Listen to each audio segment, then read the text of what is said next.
If you guys want to be with a chance to win both the next generation consoles, then make sure you click the link in the description box down below to enter the Arekkz Gaming Stream Team giveaway.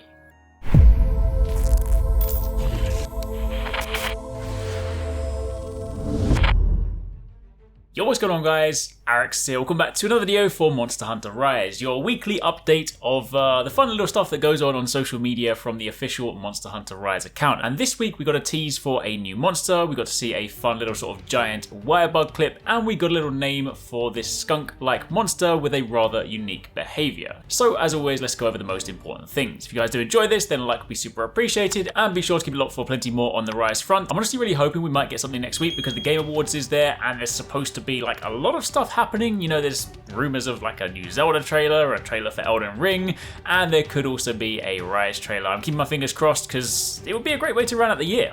But anyway, that aside, let's talk about this monster tease to begin with. So this tweet went up this week and it has this fun little drawing here with a message from Ichinose, the director. He basically says that he can't say too much because the people in charge will get angry at him, but he said that this is the only thing he can show. And he also said, by the way, this is not a fried shrimp. Now, if you guys go back to the very first video I did on the new monsters, way back when Monster Hunter Rise was first announced, I mentioned that a lot of these are based on Japanese yokai from legend, or at least kind of, you know, somewhat inspired by them. There's a lot of kind of parallels you can make. If you go back and check out the original monster video, I basically listed all of those parallels. I'll link it down below if you guys want to check it out. Now, interestingly, this one, there's a couple of things or a couple of kind of potential options you could link it to. Some people have said it could be based on a yokai called Jinjihime. The alternative name for that is Hime-Uo. And while I do get that comparison, given the horns, the one thing worth noting is that that particular yokai is actually based more so on a serpentine creature. So it is roughly kind of 6 meters long, has 2 horns on the head, you know, in a similar manner to the drawing, but it is much more a serpent. Meanwhile, if you instead turn your attention to the yokai called Akugio, or the alternative name for this one is Daigyo, which is just giant fish, this is much more kind of comparable. This is much more like the drawing. It is a fish. Well, technically speaking, it's a mermaid.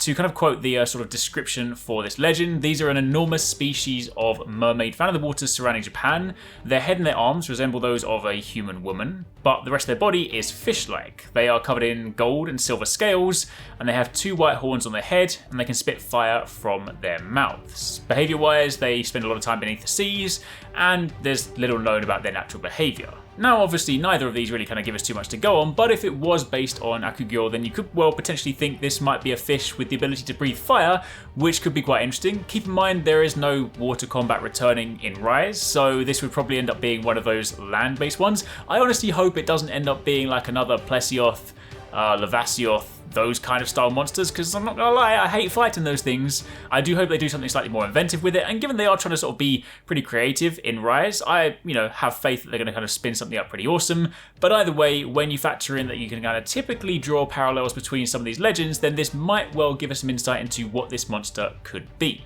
Either way, let me know what you guys think down below. Turn your attention to the next clip. This one we have of course seen before. We saw this in the TGS gameplay, but this is just a slightly more extended clip. We know that as you explore around the world and you interact with the kind of plants that you can sort of see there, sometimes you can discover the great wire bugs, which are basically shortcuts around the map. They look incredibly cool, and we've seen one in action in the TGS gameplay, but now we've kind of sort of seen a couple of them. You can see that some of them take you considerable distances across these huge ravines, meanwhile other ones are much shorter. But either way, basically going around the map, finding out the locations for these, that in itself is going to be something that I'll definitely make a video on that, because just knowing where they are is going to be incredibly useful when it comes to quickly getting around the map.